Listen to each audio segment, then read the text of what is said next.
Hello and welcome to Some of My Friends Read Comics. We've got Vince. You don't need no stinking X-Men, youngster. Not when you got the Thunderbolts. We've got Chris. These stereotypes were wrong then and are wrong now. Yes, they were. Welcome to the show. I'm Kia. We are reading some comic books. We're reading some old X-Men, which tackles issues. Some issues we're reading. No, X-Men wasn't woke until 2024 with X-Men 97. Yeah, they made more poly or whatever. That's the change. They them. I feel like being woke in the 80s means something different than it means today. I don't think there was woke back then. It was just like, you're as awake as maybe you could be, but you're not great at it. I don't know. We'll get to X-Men. We're reading God Loves, Man Kills. It's the book that X-Men 2, the movie, was kind of heavily based on. And then after that, we are going to continue on to Thunderbolts. We're reading the first 12 issues. We're on issue number 2. We're just barely getting going. But yeah, let's talk about God Loves, Man Kills first here. 1982 by Chris Claremont, who is kind of one of the writers most associated with the X-Men. And art by Brent Anderson, who I don't think we've read anything of. But it's got a nice kind of, almost detective-y kind of. It feels like it would work for a Brubaker comic, And this is in the Marvel graphic novel line, issue number 5. So still fairly early in its lifespan, but it was their kind of attempt at more mature stories, and you can definitely tell they're trying to be more mature. Like people. Yeah. This is kind of like it's unclear whether this is in continuity or not when it came out. Okay, so I guess we could follow up. Like, does Stryker show up again in Marvel Comics, or is it just this book? I mean, he's killed in this book, so I don't think he ever shows up again. Man, they really mined like 4 years of fucking Chris Claremont for all the movies, didn't they? Mm-hmm. I wouldn't be. I'm almost positive Stryker has appeared at some point again, especially after the movies. It's right. Like, okay, let's put him back. I know Extreme X-Men has a storyline that's like a sequel to the Purifiers, but I don't know if Stryker's in it. Yeah, because Stryker's played by like Brian Cox from Succession in the movies. Yes, vastly different character. It looks a lot like I'd say Lloyd Bridges in this book. Lloyd Bridges from like Airplane, like I picked the wrong week just to quit sniffing glue. Like that's what he looks like. That. But yeah, I mean, Claremont was like just on a run during this year. I think Days of Future Past and Dark Phoenix have already happened at this point. Yes, this is end of 1982, beginning of 1983. So this is right after they just finished. We've previously read the Storm gets turned into a vampire story from the previous year. And they just got back from space fighting the Brood for, I think, the first time. And so that's immediately. And again, this book is not really in continuity because Cyclops quits the team like an issue or two after whenever this should come out in continuity. Okay. Got it. I was also wondering this the whole time. Was Stryker also a reverend in the movie, or was he a senator? I don't think he was either in the movie. No, he's like just like this weird military. I don't know if he exists inside the U.S. government or is just like a paramilitary force. He is 100% not a reverend, though. Because the movies are not going to touch like, hey, evangelicals are the real villains right here. We're not going to touch that with a 10-foot pole on this Hollywood movie. There's apparently some controversy where the 700 Club guy said that Stryker was crucified or something, and that it was some sort of like anti-Christian agenda. And literally everyone was like, that's not what happened. No, if anybody, Professor X gets crucified in this book. Yeah, like in a dream. Yeah. We should talk about who our kind of core team is for this book. We have Cyclops, Storm, Wolverine, Colossus, Nightcrawler, and Kitty Pryde, who is going by the name Ariel. I don't know that I've ever read any comics where she's going by Ariel. I think she picked that name in a book we read. It was around the time she picked Sprite, but then didn't want to be the soda. Yeah, she's gone back and forth. With Sprite. I vaguely do remember that, where she was like, "Okay, I'm picking a different name," and I'm like, "Here it comes, Shadowcat, Ariel." So up high. This is right before Rogue joins. I think that's the next arc in Claremont's X-Men is Rogue joining the team, where everyone's like, if she joins, I quit. I don't like this Rogue character. Get her out of here, which is just so funny in hindsight. That's wild. But basically, we're at like our core video game cartoon of the '90s team at this point. Especially, it's fun. It's funny, doing or having just watched X-Men '97 because like we're not quite to the X-Men 200 Trial of Magneto, where Magneto goes in front of the UN like the cartoon. That'd be fun to read. I have not seen the season finale yet. Do not spoil it. Thank you.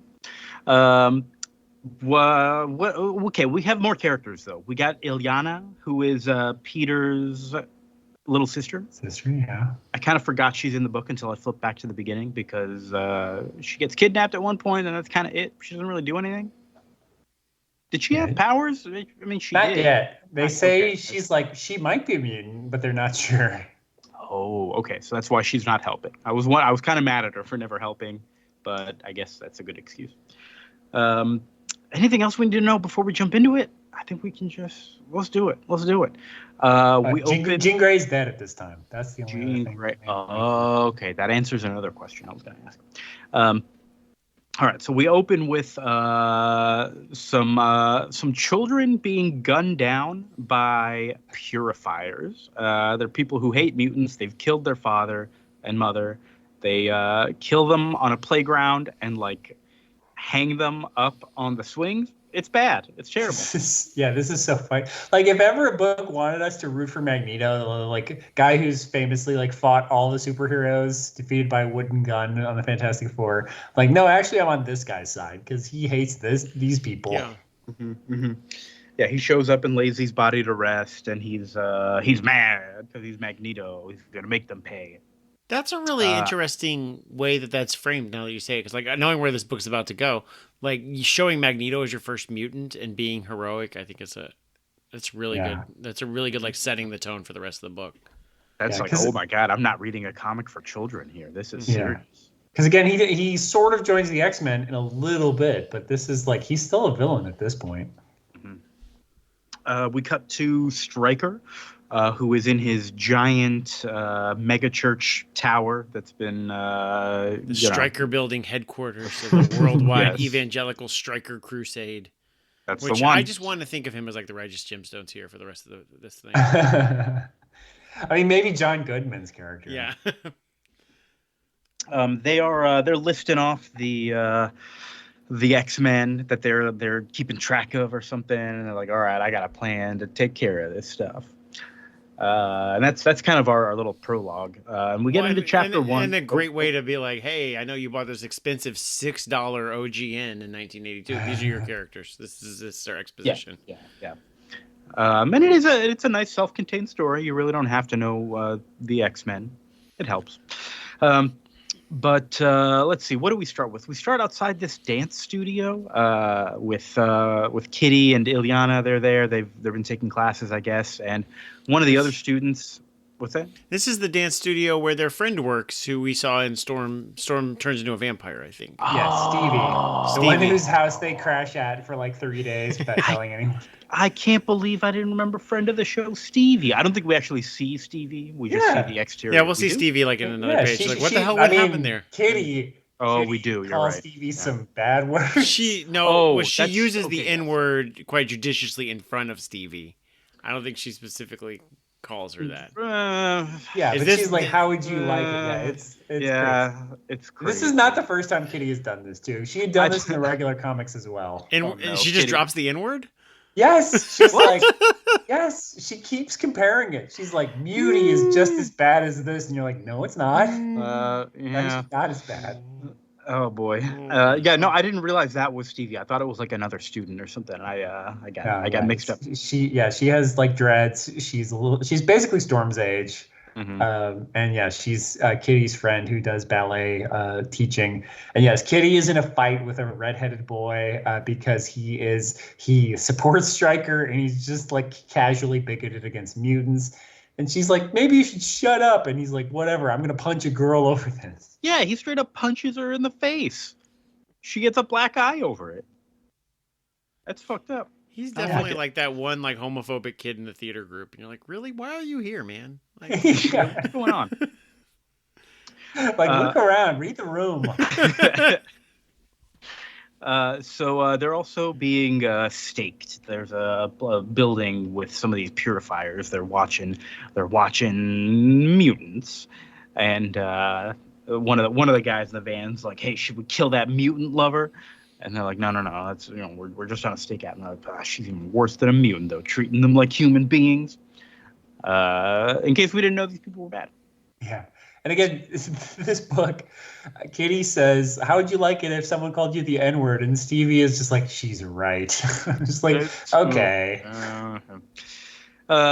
Is that these were wrong then and they're wrong now? Yes. Either that or the gang that shows up later. That's the only two things I could think of that could be the stereotypes are wrong then and wrong now. Me and my son have been watching that show Recess, the cartoon from like the late 90s on Disney, which holds up really well. But every now and then it has that like culturally sensitive message that comes before the episodes. I'm like, what is this about? And it's like, it's because they compare. It's like my son goes, it's a kindergartner's episode. They'll only do it on the kindergartners. And I'm like, that's really interesting. That one, my 10-year-old son clocked it. Like, that's what they're saying. And I'm like, oh, interesting. Because they're like animals. They're like this like tribal, very like, like stereotypical, much like an Indiana Jones type of tribal character every time. Yeah. And my mother always like, that's hilarious. And then Disney's like, this is offensive now. And I'm like, oh, okay. Is it really? I don't think it is, but like, I was like, this offensive. But that I'm out of touch. I'm an old man and I'm out of touch. I'm not gonna go to bat for the kindergartners on Recess. If you tell me it's racially insensitive, I'll be like, fine. Yeah, it's best to just assume everything might be insensitive and start there. Yeah, I think that's of course Vince on that show was the black Vince. Yes, he was much cool. He was very cool. He was cool. Yeah, he's the athlete of the. Yeah, he was much cooler than me. Everything I'm not that Vince. There's a black Vince. Yeah, that makes our Vince the white Vince. All right. There's a black Stormy. Is that what you're quoting? That's exactly from C Lab 2021. Yeah.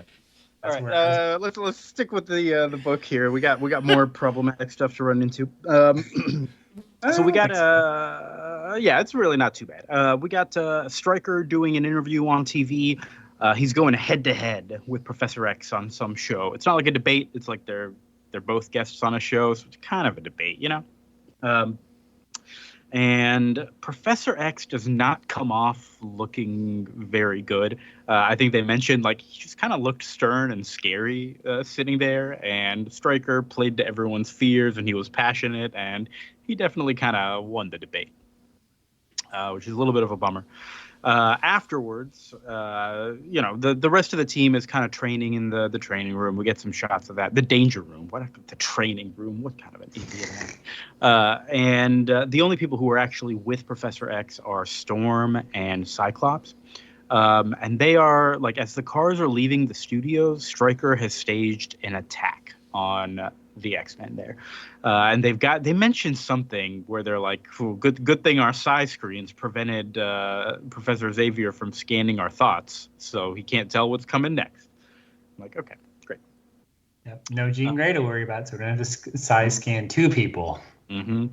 And they basically like ambush the car, they knock it over, they explode the car. But Cyclops and Storm, and it kind of looks like Storm and Professor X maybe get away. It looks like Cyclops gets shot by a sniper. Hard to tell what happens exactly, but the car does explode. Nightcrawler gets a phone call at the mansion. Oh, his face is so sad. How is Nightcrawler's face so expressive? I love it. And the artist, what did I say his name was? Brent Anderson. He did a great job. Yeah. And he's like, he gets a call that Professor X, Scott, and Storm are all dead. Oh no! But killed in a car crash. In a car crash. That's how the X-Men. Nothing about the like snipers and bazookas that actually killed the X-Men. Apparently, they don't know none of that. They're just like, hey, this car just seems to have exploded. That's a car crash if I've ever seen one. So on to chapter 2 here. We have Kitty. She's grieving. Ilyana is kind of trying to help her. There's a line where Kitty says, "I hate death," which I wrote down because it was kind of funny. Kitty, during this conversation, they're kind of talking about like, oh, Peter always says blah, blah, blah. And Kitty admits she has a crush on Peter. But in the creepiest way possible. It does get a little creepy. She's like, you're sweet on my brother. Yeah, I'm sweet on your brother, but my parents would kill me. I'm like, yeah, I get that. Well, because he's an adult and I'm a child. Yeah. Like, okay. Yeah. I forgot that, honestly, and I was like, oh yeah, that is, I forgot. Which again, like, children he's a have senior crushes. And she's a whatever, but yeah, it's still not ideal. Children have crushes on adults all the time. I get that. I had a big crush on, Shania Twain. I don't know. But Wow. And yet you didn't impress her at all. I didn't impress her much. And she I don't even think I'm Brad Pitt. And that would impress her not at all. Wow. Even. But like, that's appropriate. But if Shania Twain and me really had, like, that would not be appropriate. So here we are. Yeah. It's funny reading this now because, like, when I read this for the first time, Ilyana had been dead for like 10 years. But like now she's been alive for like 15 or 20 years. So it's just kind of funny because that was one of the early, when Kitty's like, I hate death, all this stuff. Like, I read that for the first time being like, I wonder if this is like foreshadowing because like Ilyana dies in like 1990 or 91 of the legacy virus. She's one of the first big deaths. And so I was like, is this foreshadowing? But I don't think it is. I think it's just like, her character ends up being killed off. And then again, in the 2000s gets resurrected. And now every X-Men character who's ever lived is alive and on an island or something. I don't know. Yeah, because that's right. Because I started reading around like 20 years ago this summer, which interesting. We should probably read Avengers Disassembled's 20th anniversary. Don't. But anyways, like, yeah, because Astonishing X-Men did Colossus come back, but his sister had died in the meantime or something? Yes, Colossus comes back from the dead after being dead for about 7 years in Astonishing X-Men. That's right. And then Ilyana comes back around the same time. Within like a year or two. Yeah. I'm thinking about X-Men Island. That sounds like a fun reality show. like F-Boy Island, but X-Men Island. I mean, it basically is. That's what they're doing over there. Those mutants, they're just sucking and fucking. Yep, that's your great Stryker impression. That's Alex Jones as Stryker. These muties are just making babies, and they're gonna replace us. Yep, I saw my wife made a mutant baby. I had to kill the baby and my wife. We'll get to that. And then out of shame, I had to murder her too. Yeah, that's right. I killed my own wife. A very normal thing to do. Ilyana says she found some kind of electronic sensor on the premises of the mansion. I do like this. I actually think this is really like pretty art for some reason. It's a little Squadron Supreme-y, like when they're out like outside of their base. It just is pretty. I like the coloring of it. It's nice. Yeah. I think there's clearly some referencing going on, but I think it looks really good. So they say, hey, let's hide here in the trees, and maybe whoever put this here will come back, and we'll stake them out. So that's their plan. Meanwhile, Peter and Wolverine, Colossus and Wolverine, are at the site of the explosion, the car crash, whatever happened. And Wolverine's like, yeah, this is, like, there's 3 bodies here, but they're burnt to a crisp, and none of them really smell like who they're supposed to be. So I'm pretty sure this whole thing was staged. And Peter's like, should we tell the police? Nope. Yeah, I do. I definitely hear that in the Wolverine, the X-Men cartoons voice, where he's like, should we not call the police? And he's like, nope. Nope. Yep, that's a good line. So this means Stryker just has bodies at his disposal to throw. Yeah, I guess. Nightcrawler is perched up on a lamppost. He's watching to see if anyone's watching them, and he does find a couple people who are parked in a car with binoculars, so they're going to go after them. There are 2 people in the car. Wolverine pulls one of them out of the driver's side. There's a woman who's in the passenger side. She seems to be kind of a recurring goon in this book. Her name is Anne, and she's kind of always there in every scene. We follow her for a decent bit of this whole thing. But she is like, okay, I'd rather die than get captured. And if I'm going to die, I'm going to take one of them out with me. And so she just kind of hits the gas. She's driving this car with Nightcrawler on it. She decides she's going to run it straight into Colossus, which is not a great idea. Nightcrawler bamfs her out of there so that she doesn't get hurt. And Colossus destroys this car. He's left holding the engine, which is a nice little image. Then there was a third guy in the car that like climbs up out of the wreckage, and Nightcrawler's like, oh my god, there was a third person in the car we didn't see, who's like wearing this like big kind of armored suit, almost like a Mr. Freeze suit, but like puffier. I'm like, how did you not notice this guy, Nightcrawler? I thought it was just like a thing that was hanging out in the back seat. Thought he's an animatronic. Yeah, you got to be more observant, Nightcrawler.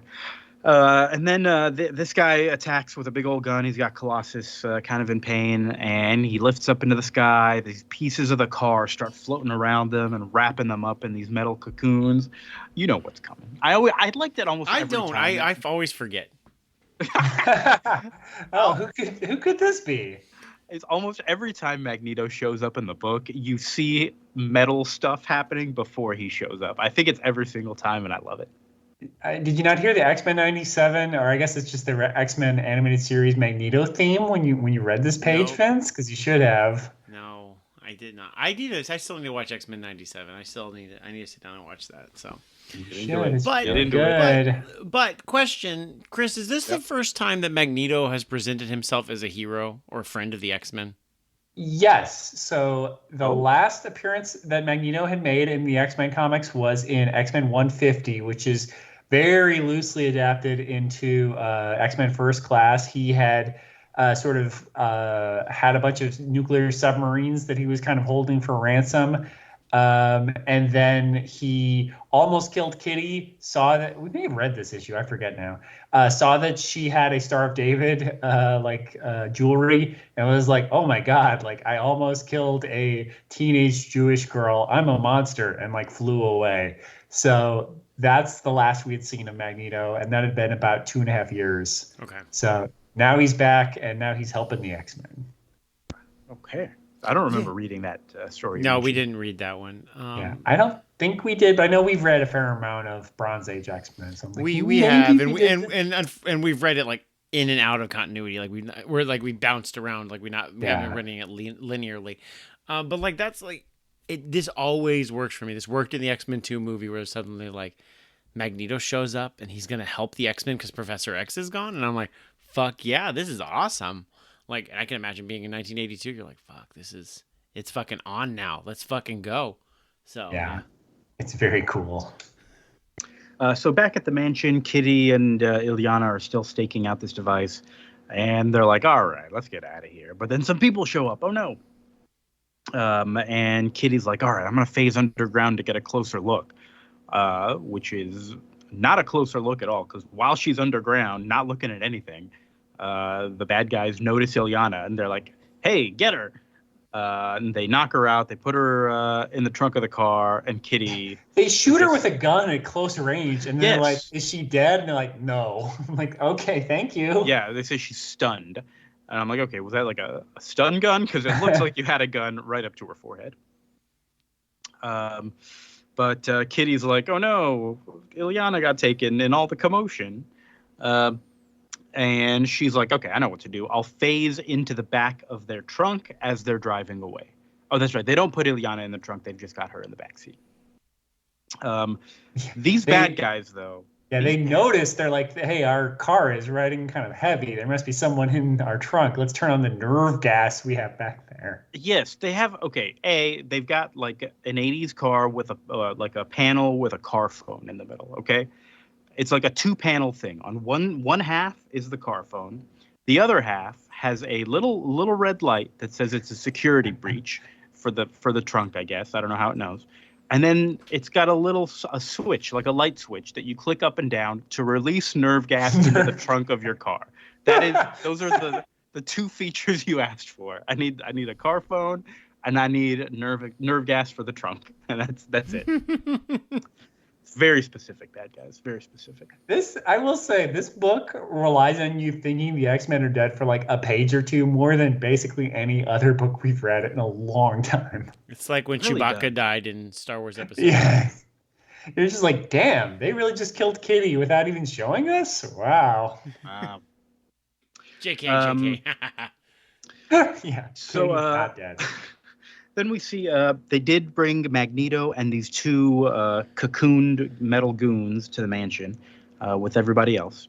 And they're going to interrogate them. Wolverine tries using that 3-claw trick with the middle claw up into the neck. That was in the movies, right? I feel like I've seen that in a bunch of places. This was so cool. This whole scene is so good. I love it because, Wolverine is like, all right, I'm going to torture this guy until he gives us the information. And Magneto is like, all right, this is taking too long. Yeah, and he does some supposedly, like, it looks rough. You know, the guy's floating there, kind of naked, with metal shards flying all around him. It doesn't look like a good time. And Nightcrawler gives like a oof. If we use our foes' methods, are we better than them? That kind of thing. Yes, Nightcrawler. I hate to tell you this. You are better than them. Your goals are better. So the fact that you're using means that are just like, they're not like your means are worse. You're not using nerve gas on people. Yeah. You're not designing a car with nerve gas in mind.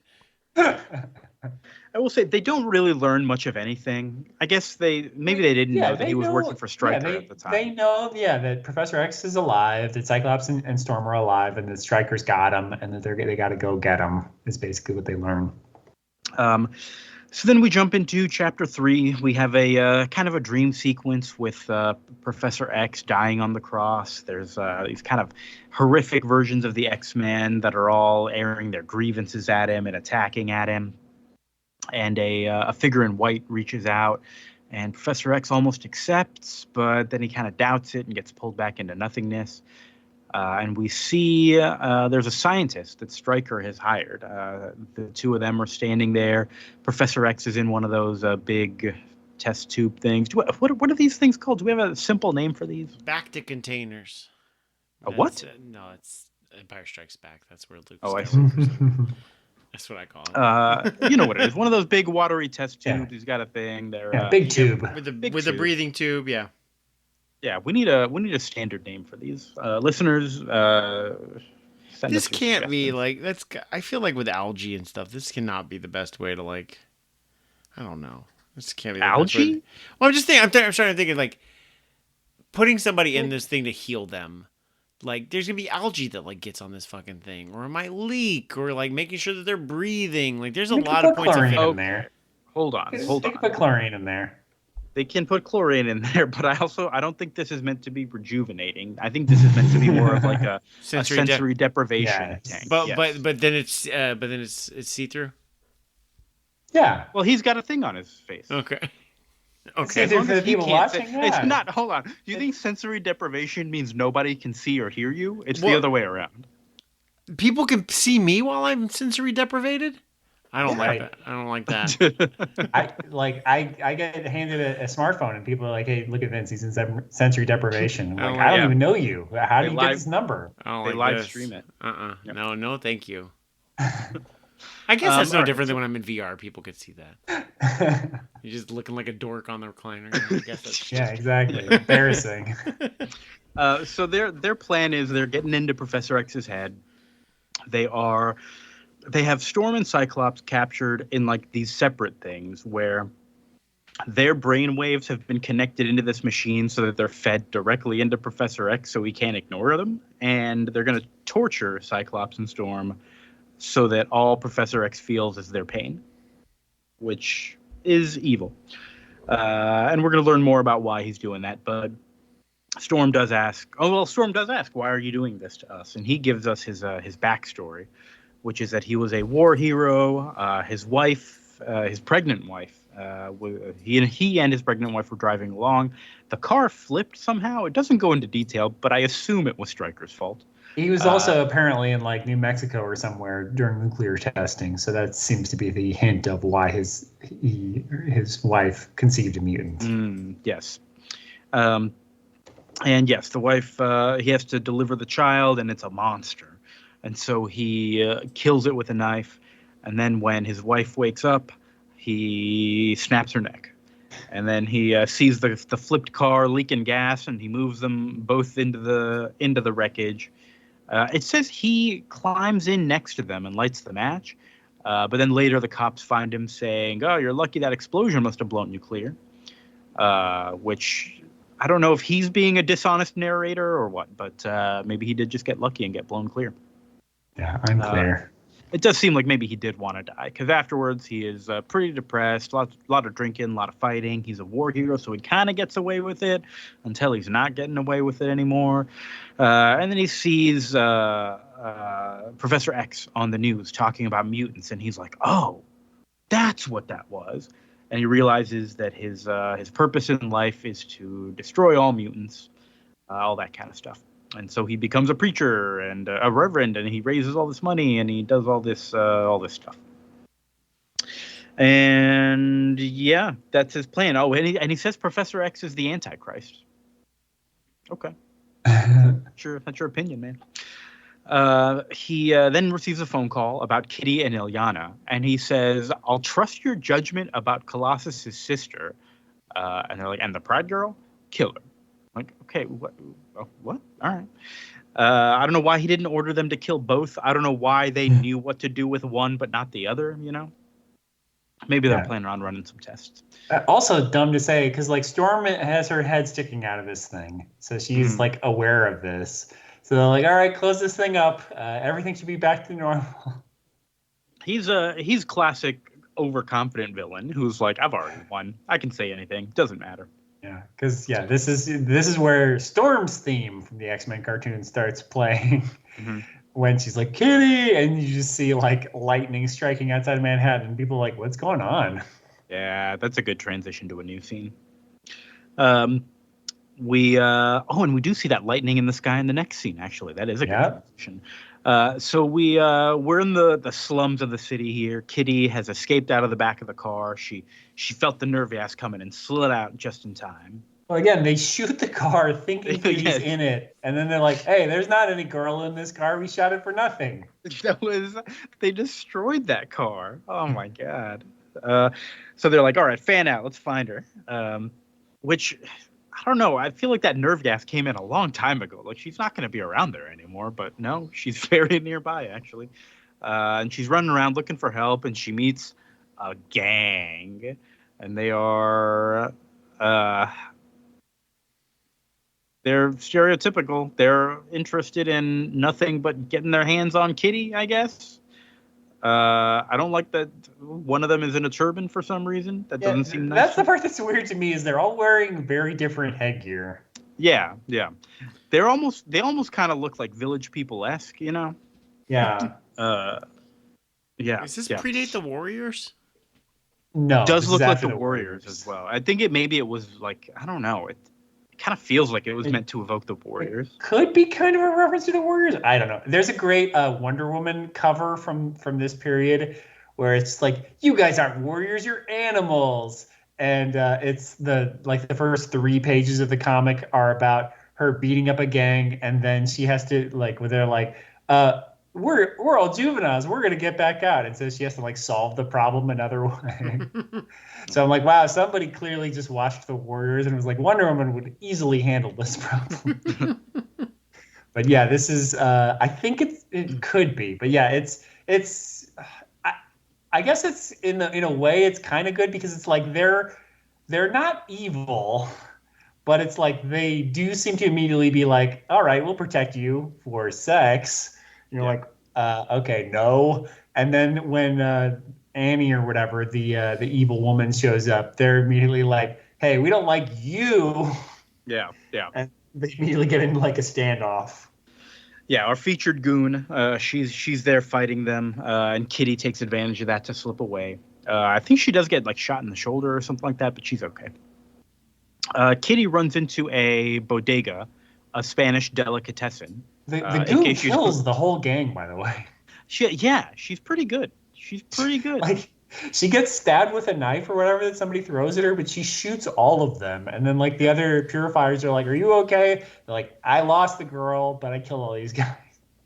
Yeah, she's good. So, as far as your answer by bodies, like, they got bodies everywhere, Vince. Oh, I guess so they murder this whole gang and they just like put the bodies in storage just in case we need to fake a dead body. In case we need to like fake it out with somebody else later.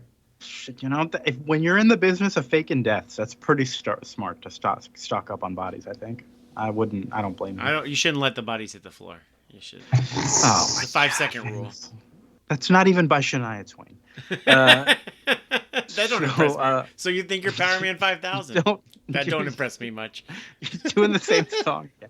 All right. So Kitty calls the mansion looking for help. She's like, she barely gets Nightcrawler on the line for a second until the fucking place explodes. And that caught me off guard for sure. I was like, what the hell? This is really tense. I really like this scene. Yeah. Because Kitty is just like, you know, like I'm never like too worried. I'm like, is this the end for Wolverine? I'm like, but like Kitty doesn't really know what she's doing. Mm-hmm. And she's running from one bad situation to the next. She runs, she's phasing out of the fire and the laser guns or whatever shooting at her. Yeah, so I don't think they're lasers. I think they're just bullet lines. I think that's very smart to put Kitty like in the team in that kind of role. Like she's always like. She's definitely like she is like the member of the team that can actually be hurt. And also, and I think that's she's a Jubilee in the cartoon where you're just like, Jubilee could actually be really hurt. And I think that's probably why I've never like associated Kitty with ever a hero name. Like Kitty has powers, but Kitty is not like the hero that saves the day. Although here she actually is pretty good. Like I don't think of her as Ariel or Sprite or Shadowcat. She's Kitty Pryde. Yeah, it is funny because it's like that's just what everyone calls her. I love this scene. Yeah, she faces. It reminds me of the great film that we just watched recently, Vince, Madam Web. Hey, that's now on Netflix. When she faces onto a train, and it's like, you gotta help me. There's a murderer after me. Well, that's probably a reference that everybody will understand because that movie is #1 in movies on Netflix right now. Everybody knows Madam Web. Kia, you of course remember Madam Web. I actually do not think she's a friend of the show. I don't know if she's appeared. She was in Aranya. Did we read Aranya? No, we never read Aranya. No. If you listen to Your Stupid Minds episode of Madam Web, Chris will describe that Madam Web has never once been in the title of a comic, ever. Nope. No one-shots, no series, nothing. Yep. I mean, the original Madam Web is dead and has been for 10 years. So, what? But that's the scene in the trailer that people might remember. But yeah, Kitty just shows up and the cop is like, "Are you okay?" And she's like, "People are trying to murder me." And the cop's like, "Okay, I'll take care of it," and immediately gets shot. Yeah. Wait, that happens in the movie? No, it happens in this. In the movie, I was gonna say, what a coincidence, though. Yeah, and it is fun. It is a similar thing because they're like, we're gonna blame this on you, Kitty Pryde, and say mutants did it because that's what the bad guy does in Madam Web, where she escapes and then like turns on the radio and they're like, Madam Web kidnaps 3 girls and murders police, and she's like, I didn't murder anyone. I did kidnap 3 girls. That part. The kidnapping I did, yes. Yeah. Go ahead. Well, yeah, Magneto, like right before they're about to kill him, Magneto picks up the train, which I think is in the Dark Phoenix movie, also covered by Your Stupid Minds. But yeah, it's fucking awesome. Every time Magneto shows up, I'm like, this is awesome. He saves the day. Every time. They beat up the bad guys. Magneto removes the bullet from the cop's chest who was trying to help Kitty. I noticed this. I wrote this down later, but every cop in this book is good, like pure-hearted and good and dedicated to helping mutants.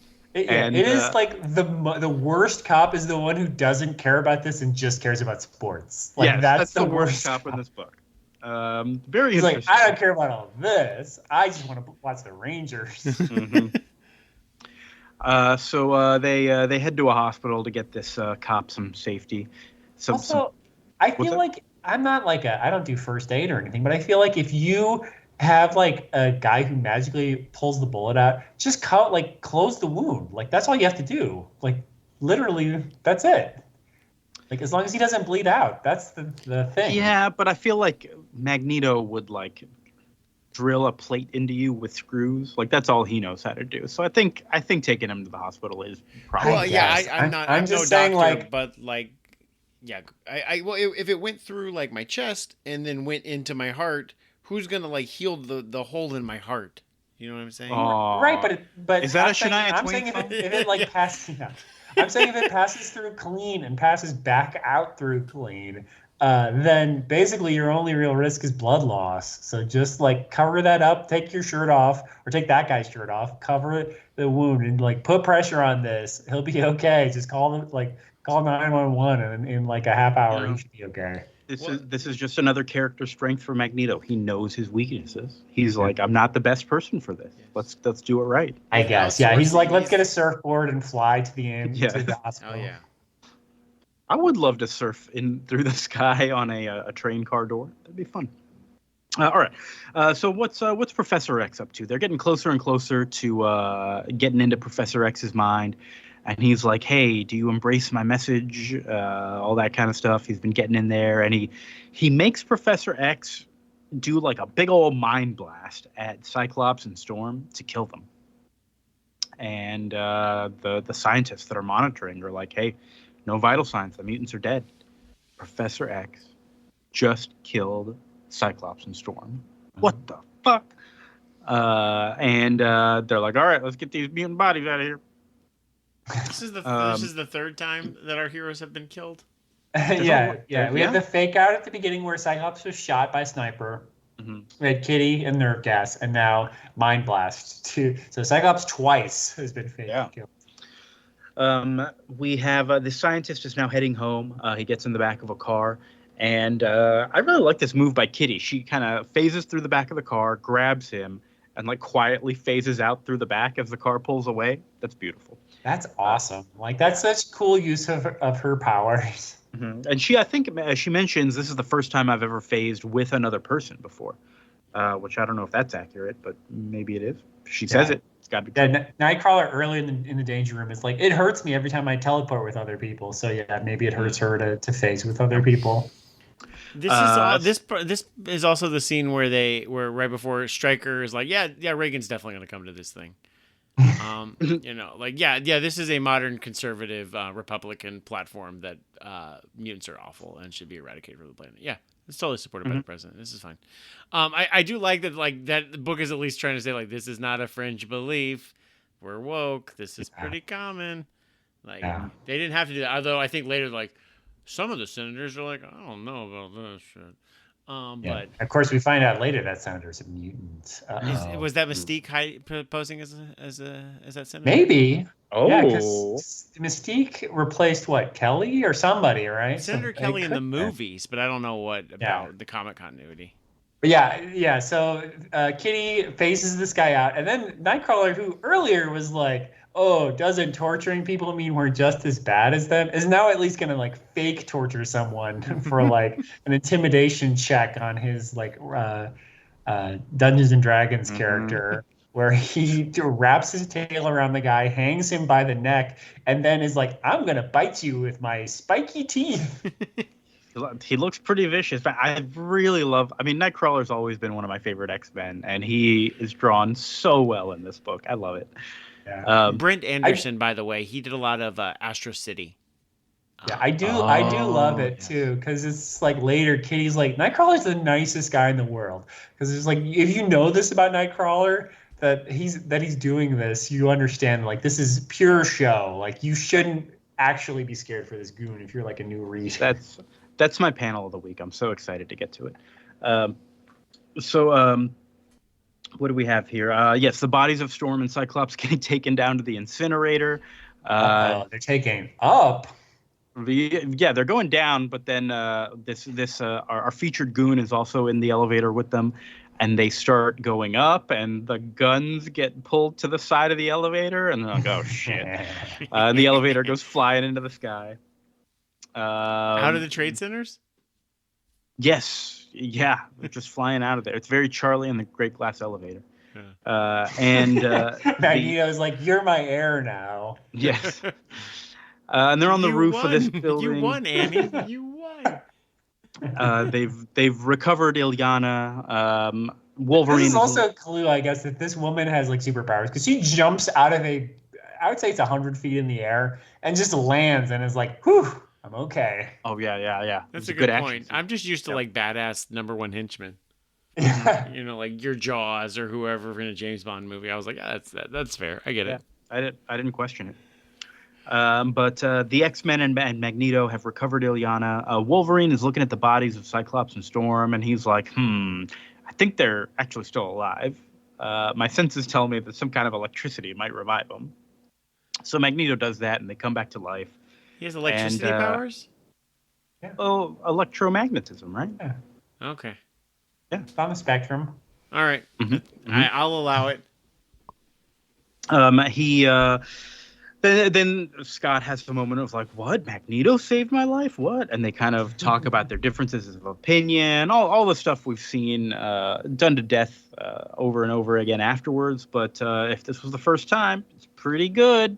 Pretty good little character study here. Yeah. I do think it's funny that Cyclops' problem is he's like, yeah, it sounds great if you just conquer the Earth for your generation, but then who's going to rule it after you're dead? And Magneto's like, you, Cyclops, obviously.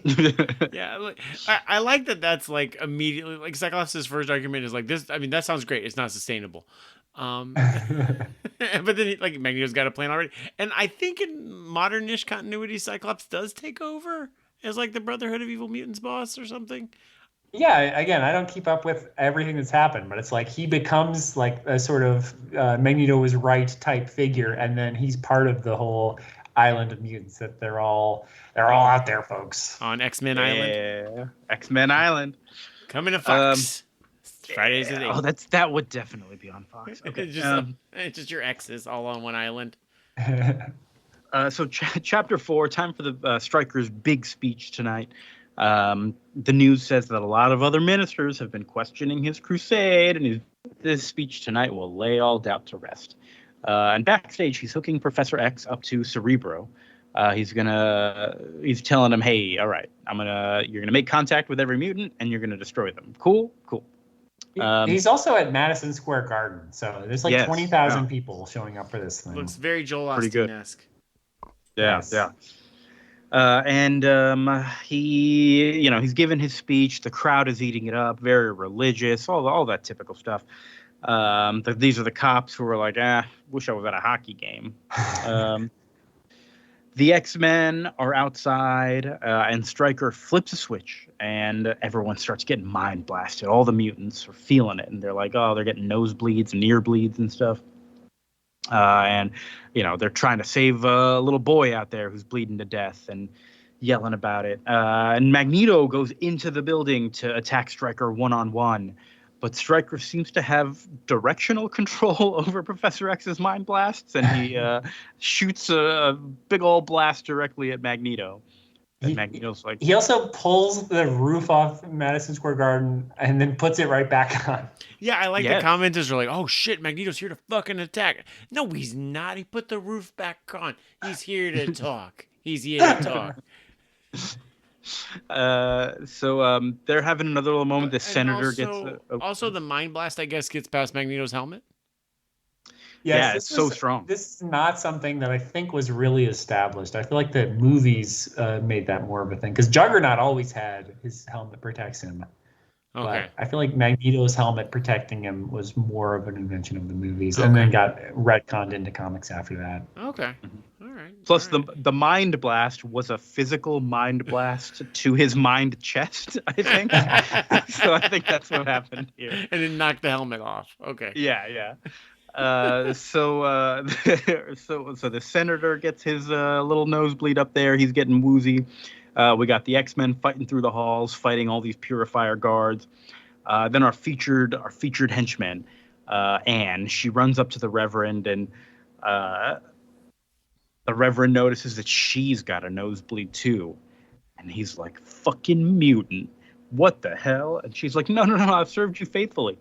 He doesn't care. He pushes her off the giant podium and she falls to the ground, lands on the back of her head, and is presumably dead from breaking her neck.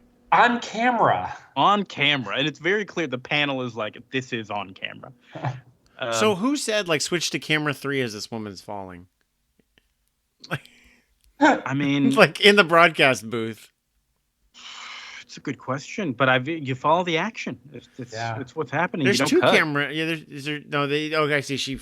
Okay, I'm trying to follow it. Yeah, there's just one camera, but it's just shown from a different. Yeah, the camera that they're following is just the one camera that's tracking it. There's an opposite camera that I guess is also getting coverage on her corpse. For the replay angle.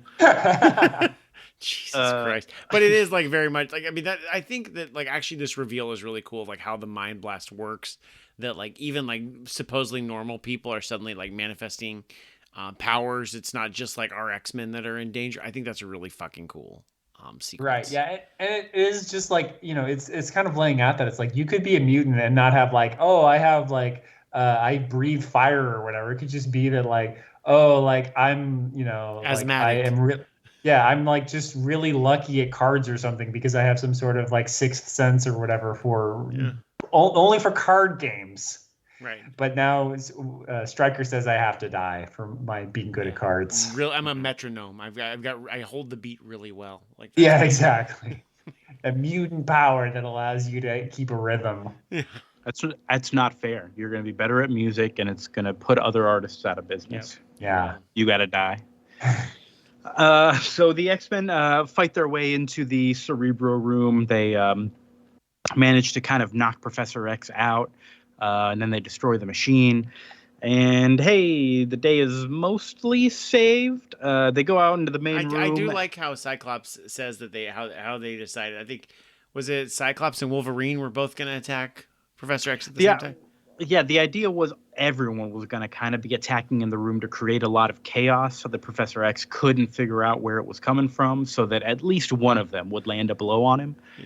And Wolverine's like, but my shot would have killed him. Yeah, and Cyclops' logic is like, I don't think Professor X has done much Danger Room things. Like, he's probably not that fucking good at managing fight on multiple fronts. Like, I bet he's not practiced it enough. And I'm like, that's an interesting observation of the infallible Professor X. So that's pretty cool.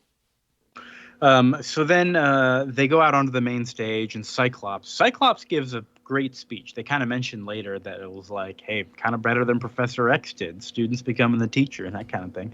But he gives a really nice speech about, we're just people born like this, all that, and a line about like, hey, for all you know, we could be the human race and the rest of you are mutants.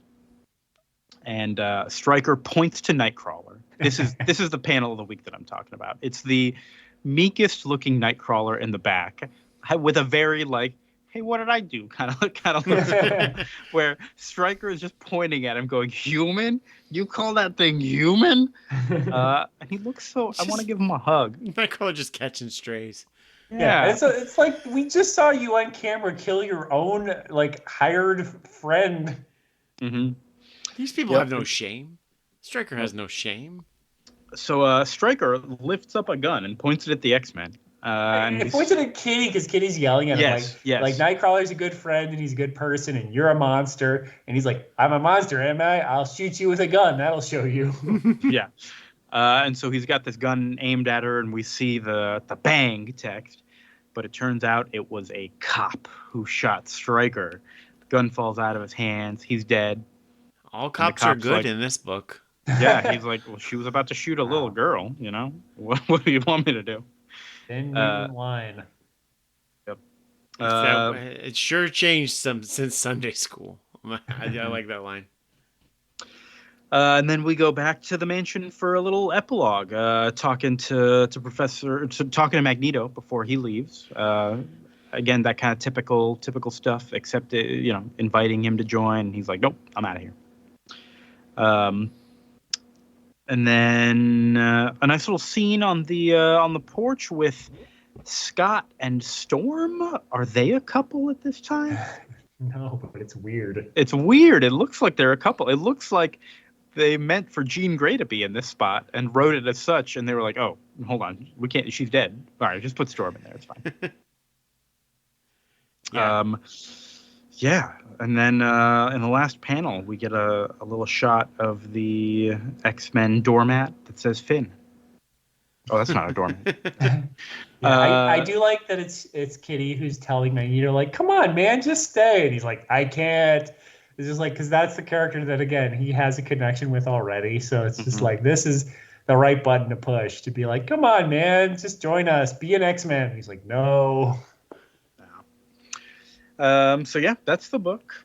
Over, a pretty good read. A good choice to kind of take this and use it as the basis for X-Men 2. Although I do think the changes just kind of worked a little bit better in terms of I don't know, making me believe that they could like link up to everyone and kill them all. I don't know. That was yeah. I mean, the part where Magneto's like, now kill all the humans on Earth is a little silly. Where you're like, I don't think even Professor X could do that. Yeah, like kill every human. I liked all of the Magneto stuff in the movie of them being like, like you're a god among insects to Pyro and that kind of shit. Like where he was like trying to recruit some of the X-Men to his side. Like that was really cool. I like Stryker more as like an actual just like reverend that's kind of powerless rather than like a paramilitary. Well, he is paramilitary still here, but like I think that's like given like where Claremont's had like several different villain types of these X-Men books that we've read, like this is a different like wedge that I think is really cool.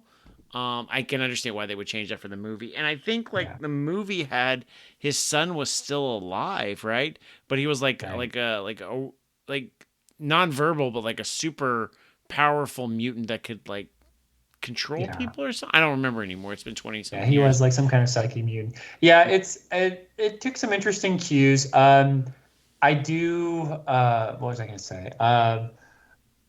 I like parts of it. I do think that they had to combine like the military stuff, I think, is to make it fit the Wolverine side of things. Because they're like, he also has to have knowledge for Wolverine. Like this is important. Right. That he is not only is he the villain of this and he has a personal grudge against mutants, but he knows Wolverine and can help him, but won't because he's mad at him. Right, because Stryker ends up being like in X-Men Orange's Wolverine, also covered by your stupid minds.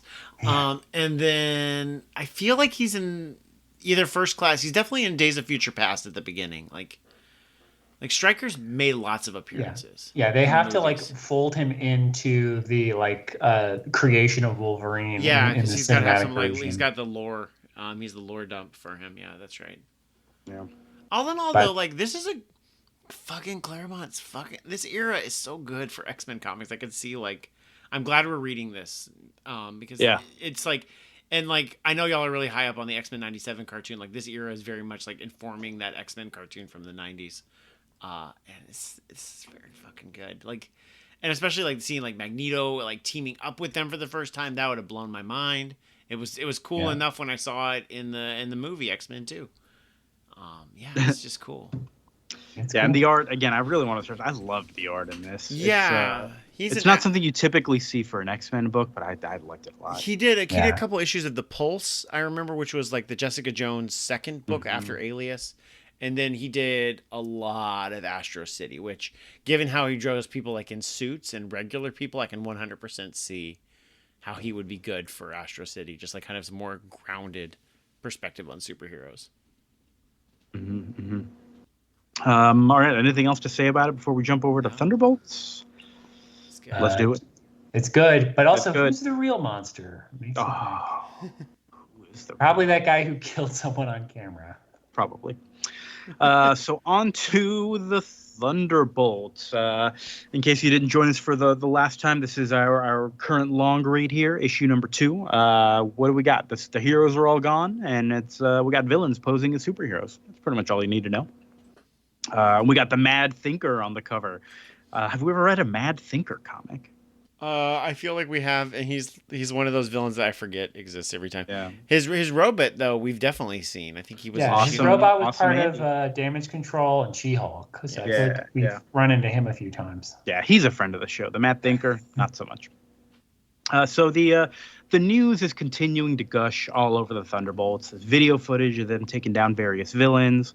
Alice is watching this on TV, and Baron Zemo, as Citizen V, comes in to ask him to work on the building with him.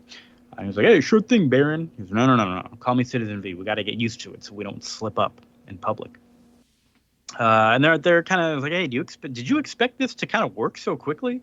And Citizen V is like, honestly, no. This has been way too easy. It's just expecting a little bit more of a slow burn, but here we are, issue 2. Yeah. And we've been in several Marvel books apparently, according to the editorial notes. Yeah, they showed up in an issue of the Hulk, and in a Spider-Man team up, just kind of being part of the universe. The news also says there's going to be a memorial for all the fallen heroes in Central Park tomorrow. Franklin Richards is going to be there in the company of Alicia Masters, and there's a dude in a cell watching the TV too, and he sends some kind of a mental command. Who could this be? Maybe the Mad Thinker from the cover? Probably. We see Songbird and Mach 1. They're practicing flying in the air. Flying is still kind of new to Songbird. She used to just kind of use her sonic powers for other stuff, I guess. But what's that guy's name? Techno made her a kind of a flying suit. She uses Mach 1's real name, Abner Jenkins. But he's like, I actually prefer Abe. And you're Mimi, right? Because her old supervillain name was Screaming Mimi. But she goes, no, it's actually Melissa. I haven't told anyone that in a while. And Abe goes in for a kiss, and they do kiss. But then she sonic blasts him away, and she runs and says, don't follow me. I can't let anyone get close. Okay, so it's that kind of thing there. Yeah, I like it. Yep. Atlas and Citizen V are fixing some structural beams downstairs or something like that. And Techno comes in hot. He's like, I want my lab. I want my tools. Meteorite comes in. She makes it clear to him, like, listen, dumbass, we have to make it look like we're poor. We have to make it look like we're struggling so that they give us stuff. We want them to give us stuff. Do you understand that? We want to be accepted. They want us to look like we're not the best of the best because, we're I do love... Because at first he's like, don't even try to trick me into reverse psychology. He's just like, okay. And just like picks him up and is like, talks to him like he's an idiot. Yep. Then we get to the memorial. They unveil a statue for the fallen heroes. This might be my other panel of the week because it's fucking ugly and they acknowledge like it. Shit. It's like a blob that's like trying to grow arms. Yeah, a blob with Mr. Fantastic's arm, Thor's arm, and a third arm. It's like punching up. It looks like those little silver blob things from Elden Ring. Do you think Mark Bagley is like aware? Like, did like Kurt Busiek say like, I want you to make like a fucking shitty looking statue, Mark? I mean, yeah, Mad Thinker is like, this sucks. Or was like Mark Bagley like struggling? Like, I can't come up with like an inspirational statue. I can't fucking do it, man. Like, we'll just write it in the script. It'll be fine. Don't fucking worry. I got you. Yeah. Make it ugly. But I think like from Busiek's perspective, because he is like, again, we talked just about Astro City, like in terms of like how superheroes would function in a real world. Like, I think that shitty statues would definitely be like top of his list. Yep. So the Mad Thinker is watching this from the trees, talking about how ugly it is. He's got his awesome android there too, in a cloak under a tree. Yep. It's like when Godzilla wore that cloak, the trench coat. Trench coats always work. Yep. But he Raphael and the Ninja Turtles. Damn. Yeah. He throws off the cloak and jumps into action. The awesome android is attacking the memorial.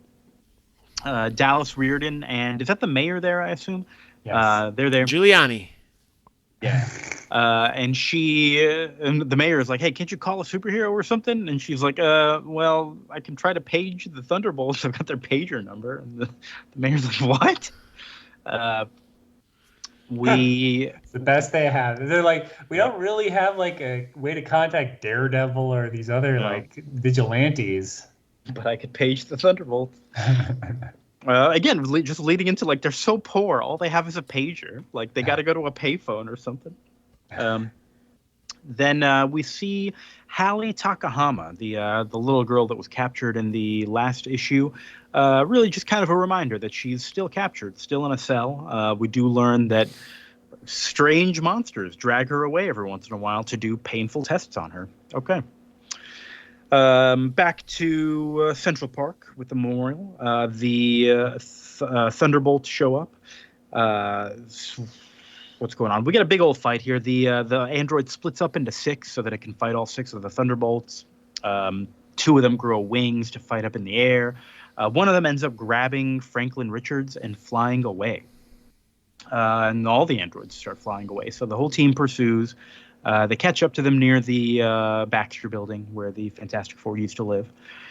Songbird protects Franklin in one of her sonic bubbles. It's like a pink bubble. And Franklin notes the similarities to his mom's bubble, which doesn't lead to anything. It was just kind of a nice little moment of like, yeah, he would notice that. It's cute. Yeah. Yeah, it is funny because Songbird, I like that she, her big character thing other than running away when she's kissed is like she's very indecisive because she's like, I wish your mom was here, Franklin. She'd know what to do. Mm-hmm. I like these scenes because it's like it's getting at the same place that like the X-Men are that when I like, or like new superhero teams where they're still like, I don't know, I'm not sure about these powers, I'm not sure if I'm good at this or not, like, am I doing this? But like they're clearly like, fuck, I have to go catch this kid, as opposed to like save the child, but they're still getting to the same place but in a different way, and I really like that. Yeah. The Mad Thinker is watching from the crowd below, and he's like, what's taking so long? They should have been done by now. I better get in there. And he takes off his cloak to reveal a jetpack underneath that somebody in the audience is like, did that guy just grow a jetpack out of his back? And I'm like, you idiot. He took off his cloak. You weren't paying attention. He did grow a jetpack. It turns out I wasn't paying attention. He did grow a jetpack. He flies up out of the crowd, joins the fight.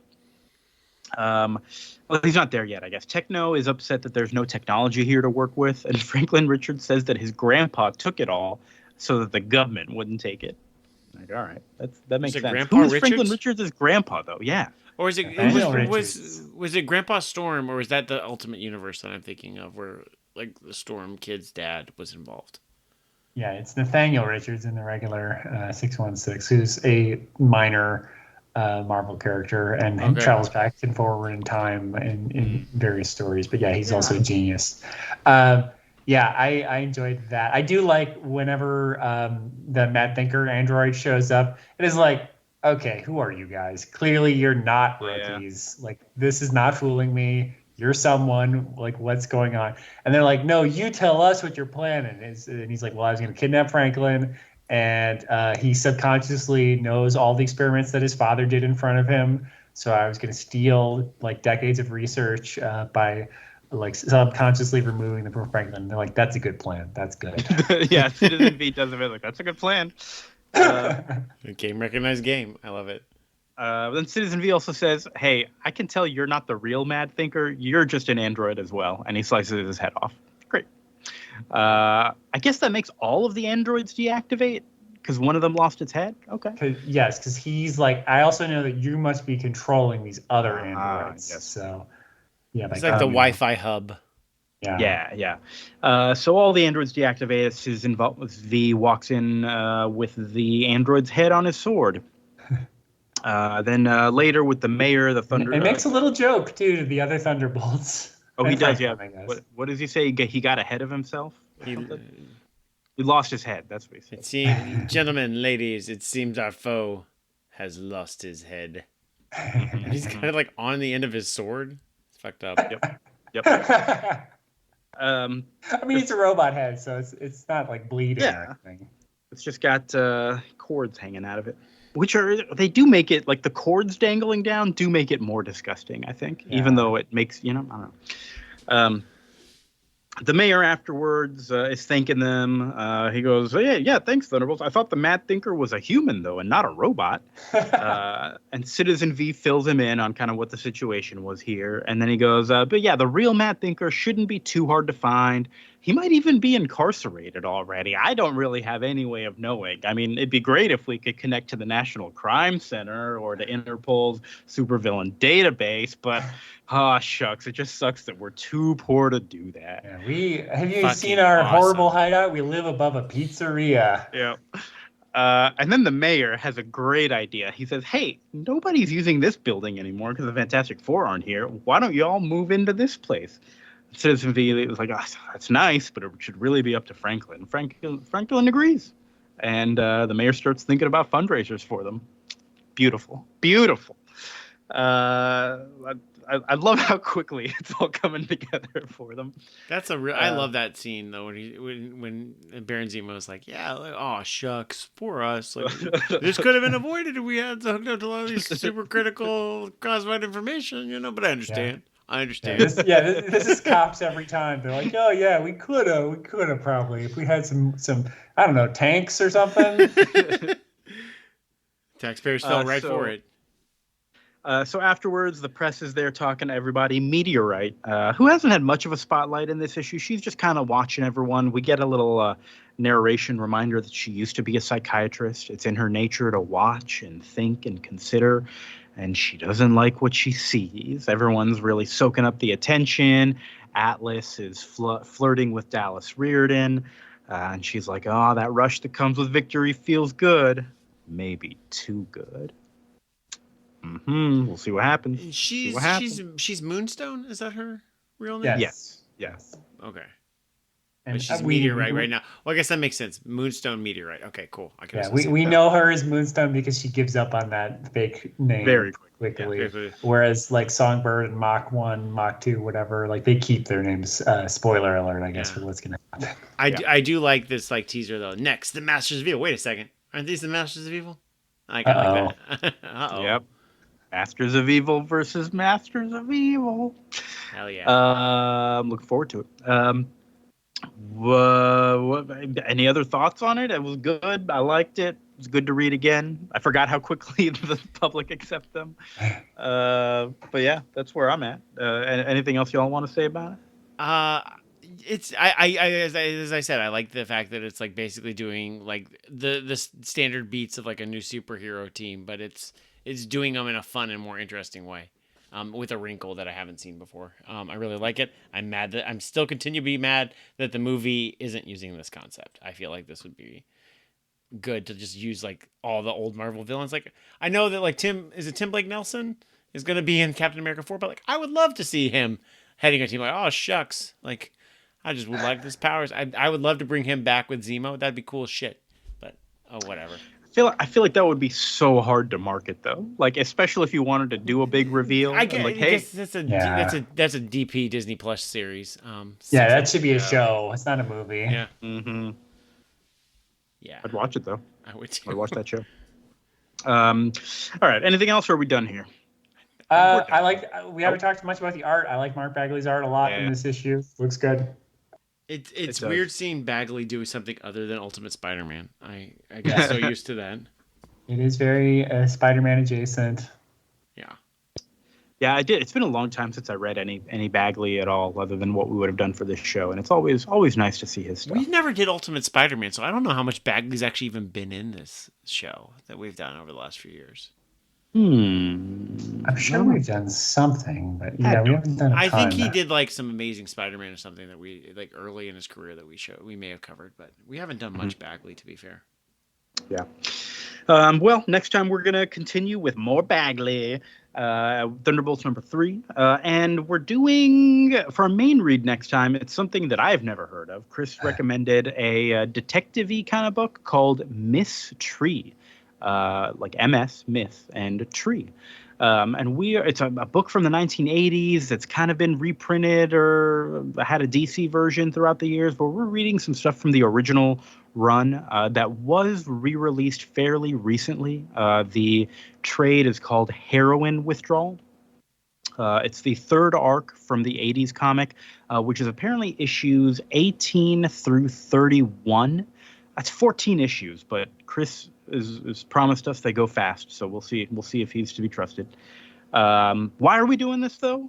Something about the Road to Perdition guy, Max Allan Collins. He's the guy who did Road to Perdition, he's done this, so we're gonna read it. Doing a non-superhero book, mystery. I think y'all. It's an interesting. The pitch was basically, I forget which syndicated newspaper strip. But basically, there was some syndicated strip like detective story where the girl Friday, the like sort of sidekick or whatever, was like just as good as the detective. Mm-hmm. And so the pitch of Miss Tree is basically she marries a detective. He is immediately murdered by a mob boss, and then she inherits his detective agency and takes over for him. So she's a widow, and she is also like constantly shooting people with guns. It'll be fun to talk about, I think. Cool. That actually sounds a lot like the Brubaker Epstein book, Velvet, which was where Miss Moneypenny is, her James Bond is killed, and Moneypenny it has to go on crime fighting spy things. But this is more like a noir or pulp, detective. I'm excited. This is up my alley because I read a lot of Brubaker. I'm excited to read another crime writer. Hopefully this will kick off for me good. Yeah, we'll check it out. We'll see what it's all about. I'm looking forward to it as well. It's always nice to read a comic I know absolutely nothing about. Just like, let's just read a story. There's no 40 years of backstory to. And you're like, X-Men? So, excuse me. Man, I feel like an X-Men.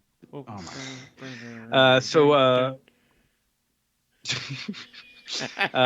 Vince, what have you got going on? Wait, we usually go to Chris because he does have something going on. Chris, what do you got going on? What a tease. Your Stupid Minds, we just recently, Roger Corman passed away a week and a half ago or something like that now. I think it was a little over a week ago. But we decided to celebrate Roger Corman, who produced hundreds of films, by reviewing one of the worst movies we've ever done, The Skateboard Kid. It's a movie where Dom DeLuise is a talking skateboard. And the movie is not about that. It's about a land deal and some sort of family feud and love triangle with character actors from various things. But through it all, Dom DeLuise is like quipping and being like, oh, and you're just like, why are you doing this? Is he like Jar Jar, where like nobody else reacts to him, or constantly, including the first time he talks in the movie, the kid doesn't react at all, and then there's a scene like 2 minutes later where he's like, "That's right, I'm talking to you," and you're like, "He's been talking to you." Wow, this movie poster is the most 90s shit I've ever seen. Oh my god. Yeah, that dog on the poster, not in the movie. They made two of them. They did. That dog on the poster for the second one, not in the movie. What? Wow. Crazy. Roger Corman lies to his audiences. He also made really good films like Little Shop of Horrors and a lot of other things, and helped start a lot of careers like James Cameron and other people. Yeah, he did. Yeah, he gave Jonathan Demme, James Cameron, Jack Nicholson, a lot of people who Francis Ford Coppola, their start, Martin Scorsese. So I guess you can say he did some good. He only does movies with talking inanimate objects? Yes, that's why he did Little Shop of Horrors. Yeah, I guess so. It has talking animals. Fantastic Four. He did that. Yeah. Yep. That's got the thing in it. Yeah. The Talking Rock. Talking Rock. Talking Rock, talking skateboard, talking plant. That's all you need. That's a good trilogy. Piranhas. I don't think the piranhas talk, but they're puppets. So. Puppets.